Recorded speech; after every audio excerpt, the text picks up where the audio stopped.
மீந்து போன பிரியாணியை வச்சு ஒரு சூப்பரான ஒரு டிஷ்ஷு. அந்த டிஷ்ஷோட பேர் வந்து பார்த்தீங்கன்னா கில்மா பிரியாணி. ஏன்னா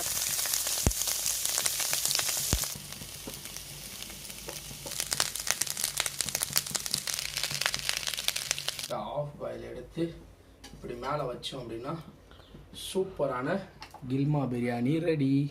லைட்டாக அந்த ஆஃப் பாயில் லைட்டாக எடுத்து ஒரு சிக்கன் பீஸ் வச்சு அப்படியே அந்த பிரியாணி அப்படியே எடுத்து சாப்பிட்டமா தூங்கணுமா எழுந்திரிச்சமா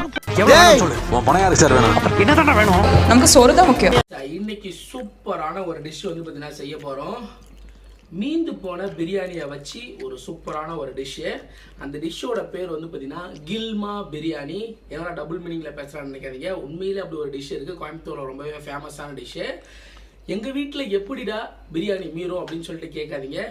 ஏதாவது ஒரு சமயத்தில் நம்ம வந்து பார்த்திங்கன்னா பிரியாணியை செஞ்சுருப்போம், பீஸ்லாம் வந்து பார்த்திங்கன்னா தீந்துடும். தீர்ந்ததுக்கு அப்புறம் வந்து பார்த்திங்கன்னா இந்த ரைஸ் மட்டும், இந்த குஸ்கா மட்டும் மீந்துடும் பார்த்தீங்களா. அதை வந்து பார்த்திங்கன்னா நமக்கு சாப்பிட விருப்பமே இருக்காது ஒரு சில டைம். அப்போது அப்படி மீந்து போன பிரியாணி, ஸோ பீஸ் இல்லாத பிரியாணி, அந்த குஸ்காவை வச்சு ஒரு சூப்பரான ஒரு டிஷ்ஷு. இது எப்படி உருவாச்சு அப்படின்னு சொல்லிட்டு கேட்டிங்கன்னா, கோயம்புத்தூரில் ஒரு முறை வந்து பார்த்திங்கன்னா பிரியாணி வந்து பார்த்தீங்கன்னா எப்போவுமே கடைகளில் போடும்போது அப்போ வந்து பார்த்தீங்கன்னா பிரியாணி பீஸ் தீர்ந்துடுச்சு அப்படின்னா பெருசாக வந்து பார்த்தீங்கன்னா பிரியாணி ஓடாது, மீந்து போயிடும். அந்த ரைஸ் வந்து மட்டும் வந்து பார்த்தீங்கன்னா மீந்து போயிடும். அப்போ வந்து பார்த்தீங்கன்னா அந்த மீந்து போன அந்த குஸ்காவை வச்சு ஒரு ஃப்ரைட் ரைஸ் ஸ்டைலில் வந்து பார்த்தீங்கன்னா கில்மா பிரியாணி அப்படின்னு ஒன்று உருவாக்குனாங்க. ஸோ இதோட அதோட ஸ்டோரி. அந்த கில்மா பிரியாணி செம ஃபேமஸ் கோயம்புத்தூர் சைடில். இது எப்படி செய்ய பார்க்க போகிறோம். ஸோ இப்போ வந்து பார்த்தீங்கன்னா மீந்து போன ரைஸ் எடுத்துக்கங்க, ஒரு ஆள் சாப்பிட்ற அளவுக்கு எடுத்துக்கங்க. ப்ராப்பராக ஃப்ரைட் ரைஸ் மாதிரி தான் செய்ய போகிறோம்.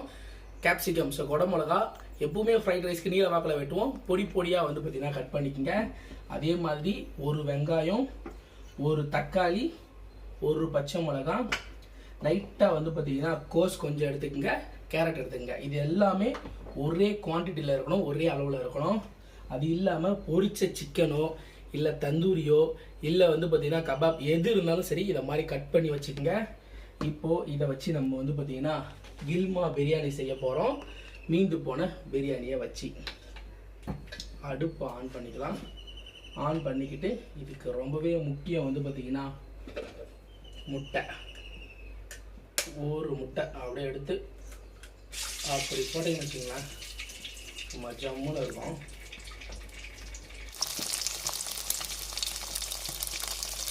அந்த ஆம்லெட், அந்த முட்டை அப்படியே உடச்சி விழுந்தோடனே கீழே ஒரு லேயர் மட்டும் வந்து பார்த்திங்கன்னா அந்த ஆம்லெட் மாதிரி வந்துடணும். திருப்பி போடாமல் இப்போ தான் வந்து பார்த்திங்கன்னா நம்ம கிண்டணும். அப்படி கிண்டும் போது தான் நம்ம வந்து பார்த்திங்கன்னா பெருசாக வந்து பார்த்திங்கன்னா முட்டை கிடைக்கும்.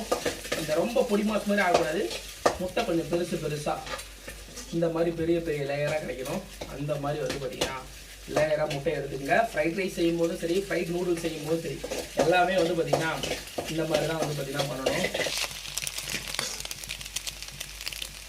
தாராளமாக ஒரு 2 ஒரு 3 ஸ்பூன் எண்ணெயை ஊற்றிக்குங்க. அப்போ தான் இந்த மாதிரி வந்து பார்த்திங்கன்னா வரும். முட்டை ஓரளவுக்கு வெந்ததுக்கப்புறம் இதில் வந்து பார்த்திங்கன்னா அந்த ஒரு வெங்காயம் இதை போட்டுக்கிறங்க. போட்டுட்டு மிக்ஸ் பண்ணுங்க. இந்த வெஜிடபிள்ஸ்க்கு ஏற்ற மாதிரி உப்பு போட்டுக்கங்க, ஏன்னா பிரியாணியில் உப்பு இருக்கும். ஓகேவா? உப்பு போட்டதுக்கப்புறம் தக்காளி, ஒரு சின்ன சைஸ் தக்காளியை வந்து பார்த்திங்கன்னா இதை சேர்த்துக்குங்க. நிறைய தக்காளி சேர்க்காதீங்க, சின்ன சைஸ் தக்காளி சேர்த்து இதை வந்து பார்த்தீங்கன்னா கலந்துக்குங்க. இது கூட வந்து பார்த்தீங்கன்னா லைட்டாக பெப்பர் சேர்த்துங்க. நம்ம வேறு எந்த மசாலாவும் சேர்க்க போகிறது கிடையாது.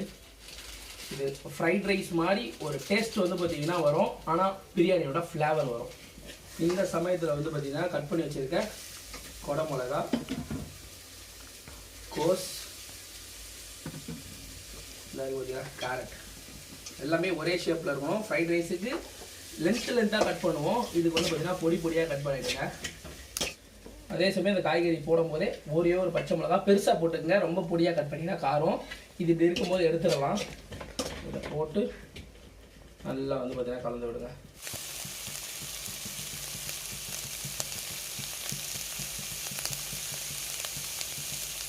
நம்ம எடுத்து வச்சு பார்த்தீங்களா பழைய பிரியாணி, இன்னைக்கு வச்சு இன்னைக்கு நைட்டு சாப்பிட முடியாது பார்த்தீங்களா அந்த பிரியாணி. இதை அப்படியே போட்டு எல்லாத்தையும் வந்து பார்த்தீங்கன்னா இதில் மிக்ஸ் பண்ணி விடுங்க. ரொம்பலாம் இதை போட்டு கலக்க தேவையில்லை, லைட்டாக வந்து பார்த்திங்கன்னா அந்த சூடு வந்து பார்த்திங்கன்னா பிரியாணியில் ஏறணும். ஏன்னா நம்ம காலையில் செஞ்ச பிரியாணி கொஞ்சம் ஆறி போயிருக்குல்ல, அப்படியே எல்லாத்தையும் கலந்து விட்டு அப்படியே ஃபுல்லாக வந்து பார்த்திங்கன்னா ஸ்ப்ரெட் பண்ணி அப்படியே விட்டிங்க அப்படின்னா ஒரு மீடியம் ஃப்ளேமில் ஒரு 2 நிமிஷத்தில் அந்த ஹீட்டில் வந்து பார்த்திங்கன்னா ஃபுல்லாக பிரியாணி ஃபுல்லாக வந்து பார்த்திங்கன்னா ஹீட் ஆகிடும். இதில் நம்ம பொரிச்சு வச்சுருக்கோம் பார்த்தீங்களா சிக்கன், அதை கூட சேர்த்துட்டு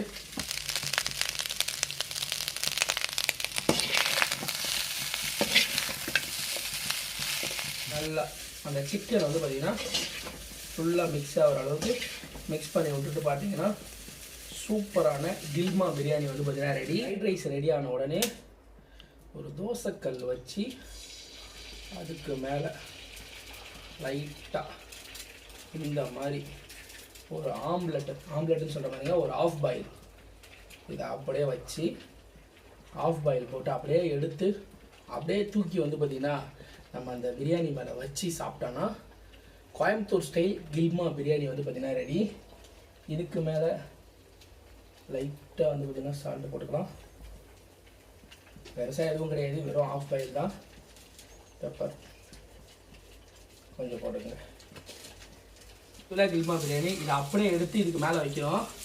ஆஃப் பாயில் நான் சாப்பிட மாட்டேன், ஸோ அதனால் வந்து பார்த்திங்கன்னா திருப்பி போட்டு ஃபுல் பாயில் ஆக்கி இது மேலே வச்சு நான் சர்வ் பண்ண போகிறேன். இப்போ வந்து பார்த்திங்கன்னா உங்களுக்கு ஆஃப் பாயில் பிடிக்குன்னா அந்த ஆஃப் பாயில் அப்படியே எடுத்து மேலே வச்சு அப்படியே வந்து பார்த்திங்கன்னா சாப்பிடுங்க. இதுதான் ப்ராப்பர் கில்மா பிரியாணி. ஆர்யா வந்து பார்த்திங்கன்னா ஸ்கூல்லேருந்து வந்துக்கிட்டே இருக்கான். அவன் வந்த உடனே இதை அவன்கிட்ட கொடுத்து எப்படி இருக்குன்னு டேஸ்ட் பண்ண சொல்ல போகிறோம். அவன் டேஸ்ட் பண்ணி பார்த்துட்டு என்னப்பா இது அப்படின்னு கேட்பானா என்னன்னு தெரில, பார்ப்போம். இப்போது இந்த ஆஃப் பாயில் எடுத்து இப்படி மேலே வச்சோம் அப்படின்னா சூப்பரான கில்மா பிரியாணி ரெடி. காய்ஸ், சூப்பரான மீந்து போன பழைய பிரியாணியை வச்சு கில்மா பிரியாணி ரெடி பண்ணியாச்சு. இது ஆர்யா கிட்ட எடுத்துகிட்டு போய் கொடுப்போம். அவன் சாப்பிட்டு பார்த்துட்டு எப்படி இருக்குன்னு சொல்லுவான். ஆர்யா எங்கே? காய்ஸ், நான் சொன்ன பார்த்தீங்களா கில்மா பிரியாணி.